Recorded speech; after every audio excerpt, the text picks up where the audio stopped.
The Publicity Secretary of the Nigeria Association of Resident Doctors joins us, Dr. Stanley Igbogu. Thank you so much for your time this morning. We thought this matter was done and dusted, and all of a sudden we hear that Nigeria Association of Resident Doctors are on strike.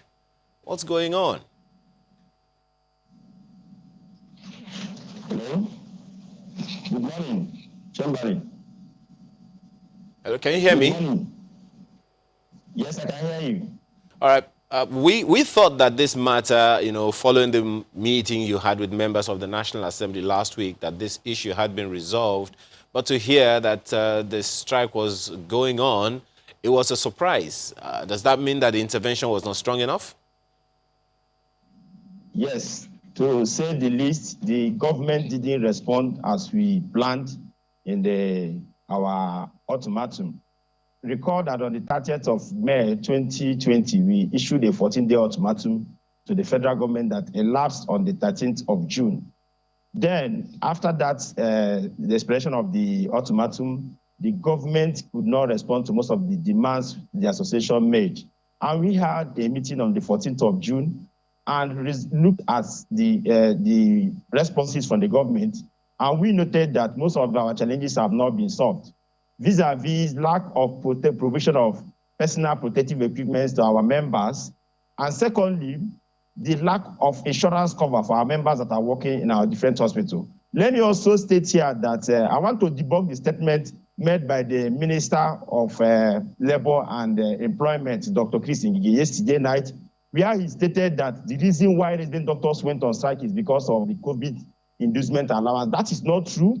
We went on strike because we don't have the necessary equipment to work.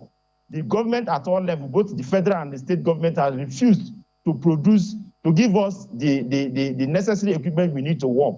As I speak to you now, over 40 of our members, over 200 of our members have been infected with coronavirus disease, and over 10 of them have actually died from this disease, and that is not acceptable to us. How do we go to war with empty hands? So these are the things we looked at, and as an association, we decided we cannot continue that way. We decided to take the decision of proceeding on an indefinite strike action on the 15th of June, 2020. Okay, but at that time, there was conversation between, the National Assembly, House of Reps, had tried to broker peace. They invited several of those ministers concerned. They demonstrated the intent, and that conversation was going on. And so when the strike then came up, isn't that going to be injurious to all the attempts that they have made to see that this is solved? Because recently, the speaker, I think he put up a statement calling on the NERD to shelve the strike such that you could give them a chance to eventually see this to fruition. Thank you very much. Recall that in that meeting that we had with Minister of Labour and Employment, Dr. Chris Ngige, he actually stated that he was going to pay us our inducement allowance as at last week. But now we are in a new week and nothing has been, we've not gotten the payment as we speak now. Then even the promises that were made in that meeting that personal protective equipment will be provided to our state and federal teaching hospitals, they are not available. And as we speak now, government said they have provided insurance premium for over 5,000 health workers, but we don't have it on record. So these are the reasons. These are all promises they've made in the past, but we've not seen the fulfillment of all these promises. And these are the things our members looked at and decided that we cannot continue that way.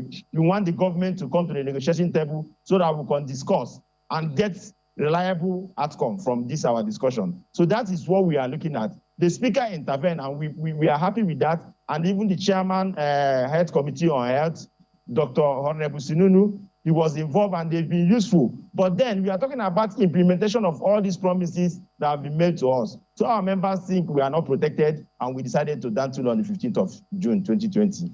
Okay, well, since you referred to the Minister of Labour, let's even listen to some of what he said so we can put it in proper perspective. It won't be given to everybody at the same time because we are going to file the things into the IP system and it will start going. So once it starts tomorrow, I'm hopeful, being an electronic injection of funds, they can finish everything by Thursday. latest Friday this week. Protective personal equipment should be given to them. But you know that it's not only them that are in the health sector. We have other people, we have nurses, we have ICU biotechnologists, we have people working in the mortuaries, we have people in the in the accident and emergency. And so when these PPEs are brought, they are given to the hospital management to distribute according to need. Yes, doctors are frontline people, but there are other people also in the front line. How do you respond to what he just said? Yes, I listened very attentively to what he just said, but the truth is that these PEPs are lacking. And as we speak now, we don't have them. Now we have other health workers, nurses and midwives, who have also been infected by this dangerous virus. But someone has to speak out about what is happening in the healthcare system in Nigeria. That is what we are trying to do. These things are not available, and the nurses, the pharmacists, they know that it's not available in our hospital, but the doctors have decided to speak out so that this will be corrected. That is why we are saying government... Okay, just a minute, pardon me. When those PPEs, assuming they are there, and then they give them to the hospital management to distribute, is the NERD going to strike that off the demands, or will it contribute to you calling off the demand in addition to the payment, which he said is being made and will be completed soon? Chamberlain, let me start by telling you that once the PEPs are available to our respective hospital, I want to tell you that most of the chief medical directors will distribute these PPEs to us. Now, let me tell you, out of all the federal and state teaching hospitals, everybody is complaining that we don't have PPEs. Now, if these PPEs have been sent to all the chief medical directors, are you telling me that all of them connived and decided not to release it to the resident doctors? That is the ARD of all the respective centers. I don't want to agree with that. I've asked my CMD, because I was a former president of the Association of Resident Doctors in Nairobi, and it's clear to me that these PEPs have not been given in adequate quantities to them. Let me tell you that since I started, over 100 days, since this pandemic started on the 27th of February, 2020, all the PEPs I have used, I procure them myself. How can a resident doctor who is not resident doctors that are not being well paid continue to procure PEPs with their hard-earned money? And also some state tertiary institutions are not helping matters. Can you imagine Abia State University Teaching Hospital, ABSUT, still owing her workers over 16 months arrears? Imo State University Hospital is also owing arrears of over 6 months to our members. How do we continue to work in that? And on top of that, we don't have personal protective equipment to work with. So these things are injustice being meted against the average Nigerian doctors.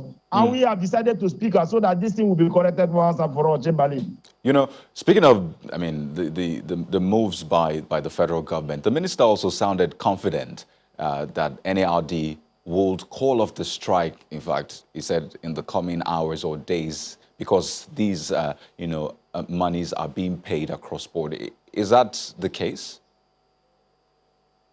I want to tell you that we are not strike mongers. Once our demands are met, we will quickly come back to work. That is the truth.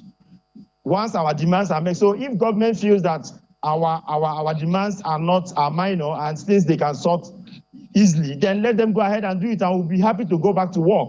So for us, we are ready. We want to listen to them. We want to see what they want to offer to us. And once it's acceptable, we'll convey our members across the country and we'll resume work. So hopefully, if they want to do the needful, they should do that as soon as possible and we'll go back to work.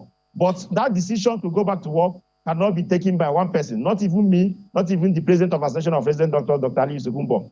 But will be taken by all the center presidents across the 30 states of the country. Yeah, we look forward to your members going back to work, because this is definitely not the time for this kind of strike. But we have to thank you very much for your time this morning, Dr. Stanley. Chamberlain, let me also state, I'm sorry, we are completely out of time here, but we have to thank you very, very much for your time. Publicity Secretary, NARD, Dr. Stanley Igbogu, thank you so much for your time.